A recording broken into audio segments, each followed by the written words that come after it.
So, you gonna talk to her? Are you kidding me? That's totally your job. Just man up and say something to her. I don't think I should. It'd be, good for you to learn to talk to girls before you go away to college. I know how to talk to girls, but she is a senior citizen, man. What is she, like, 27? Ew. That's your thing, man. I told you to cut it out with the age crap. She's probably no older than 24. And besides, aren't you the nubile one? You're much more desirable. Yes, that's true, I am. Listen here, boys. We have a zero creeping on women policy here. If you'd like to ogle some women, I'm sure your mothers would love it if you were home in time for supper. It's not that. It's just we have this photo of you that we... You've been taking photos of me? Wow. You guys are even more screwed up than I thought. Can't say you'd be the first pervs I've thrown out of this place.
Okay, we give in.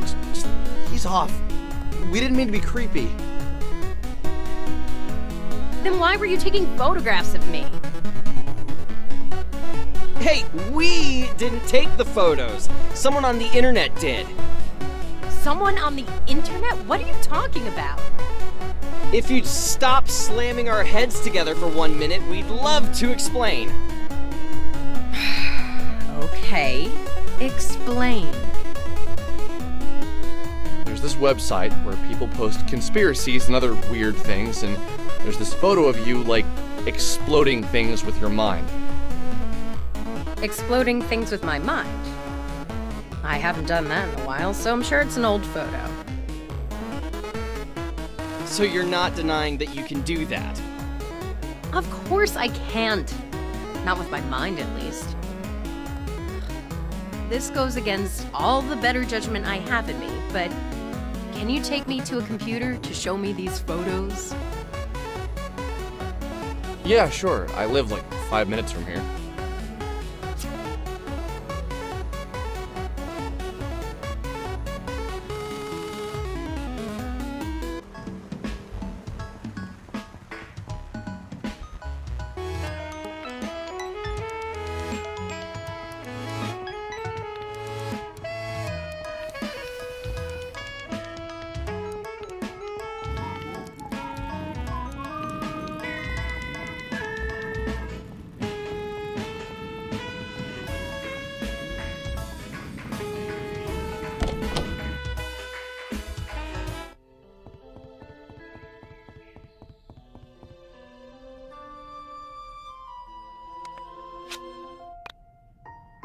Well, that's me. Just, I don't know when these were taken.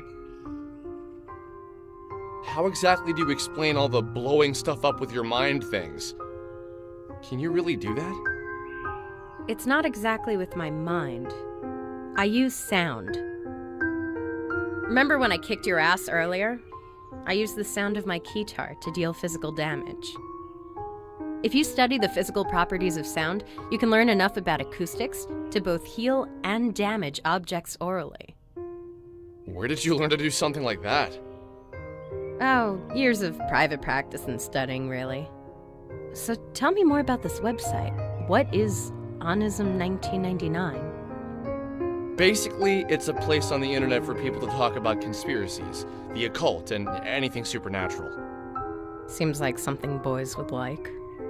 Do you recognize the location from these photos? That's behind the old grocery store. Obviously, you've been there before. Interesting. What's your name, by the way?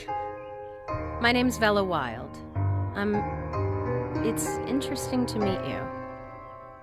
I'm guessing you're a cameraman, and this is your sidekick, Ginger Boy?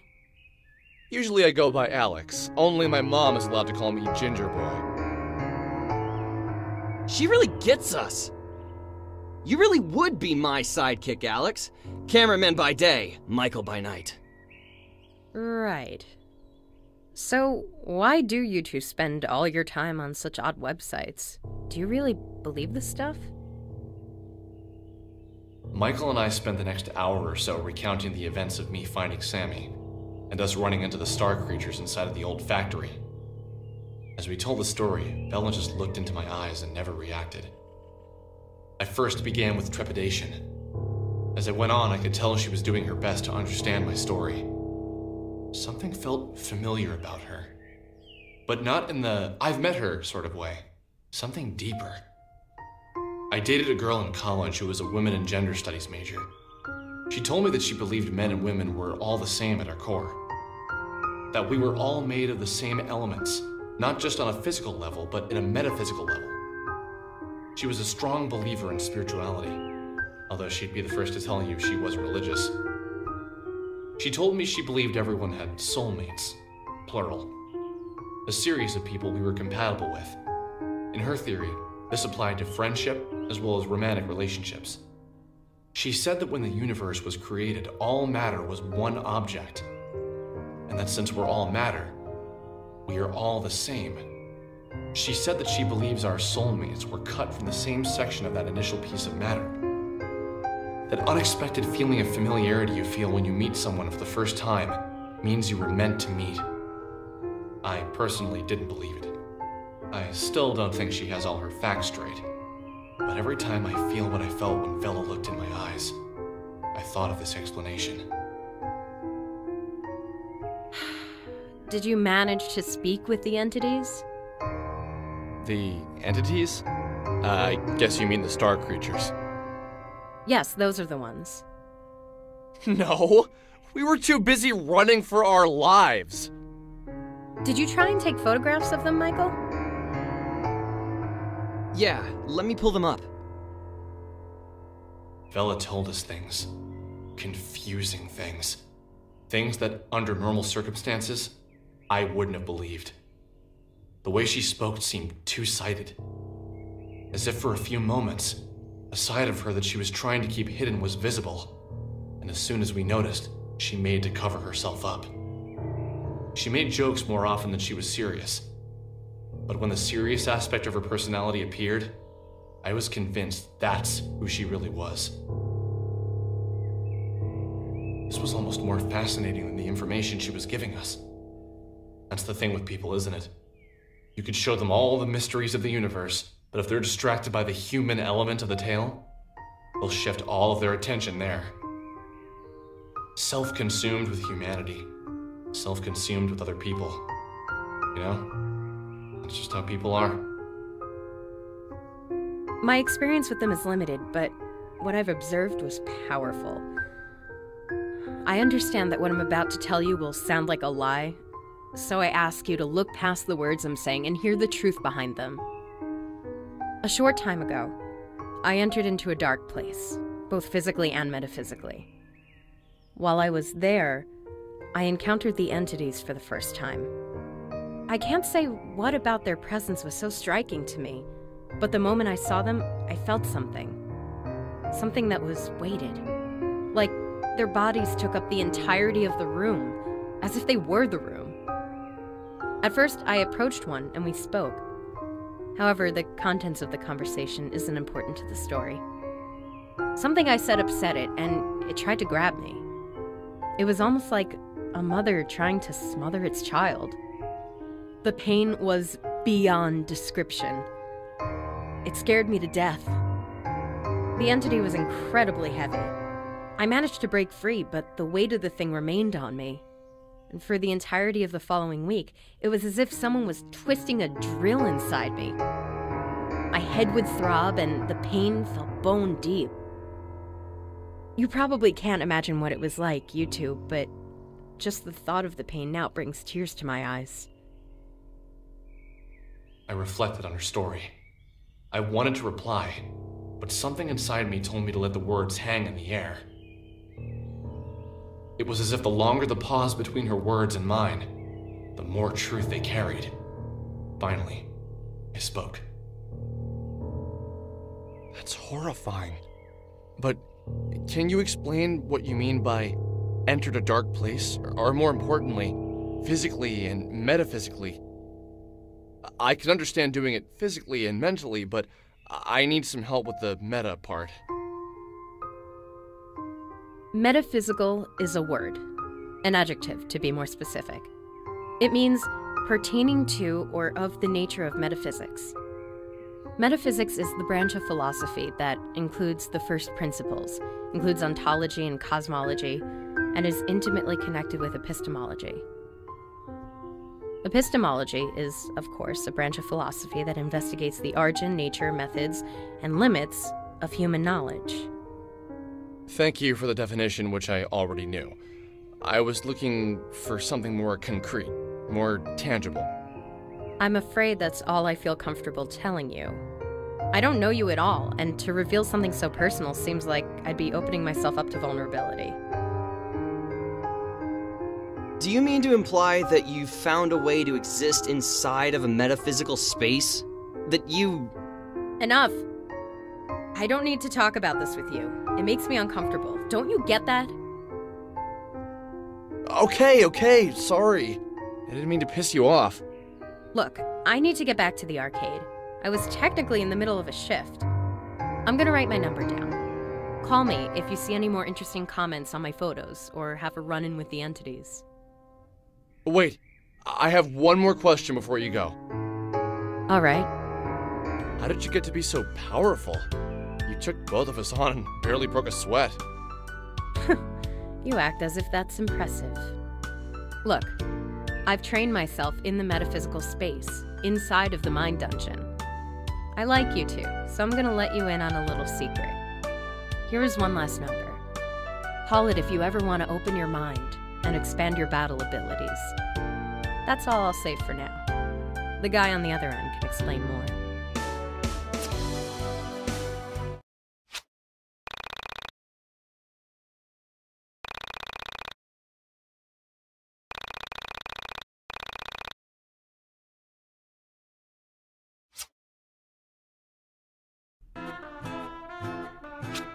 The way I look at it, we have two things we need to do. If we want to hang out with Vela again, we're gonna need to train ourselves. Also, if we want to call her, we're gonna need to search Onism 1999 for some interesting posts. Okay, simple enough. Go grind and then give Villa a call. Yeah, but don't forget to search Onism 1999 for some good posts. She'll probably hang up on you and kick our butts again if we don't have anything cool. Man, are we even cool enough to hang out with someone like her? Nope! I'm still growing, and you're an overgrown man-child who can barely pick up a record. So let's head out of Frankton and try to find some things to beat up. Sounds good. We should stock up on some healing items at the burger joint before heading out.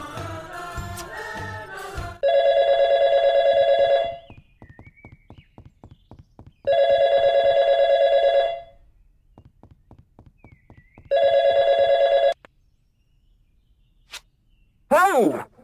Just calling to see if you figured it out. I would love to just come out and say it, but I think it would scare you to death. And that would ruin everything. Nope. I haven't figured anything out. Look, if you're just gonna keep calling me and say vague, creepy shit, you should at least tell me your name. Oh! It's your best childhood friend. Think back to when you met me. We were kids. I think Losing My Religion by R.E.M. had just become a big hit.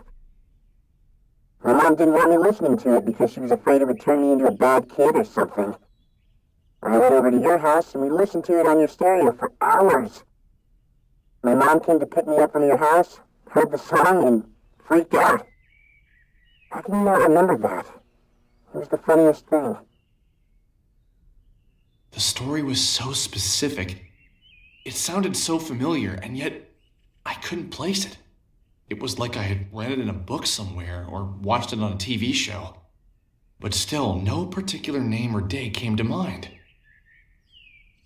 Yeah, you're right. You probably wouldn't remember that. Look, I'm going to keep calling you until you remember me. Remember what you used to say. Everything happens for a reason. That reason is nothing happens for any reason. What a weirdo.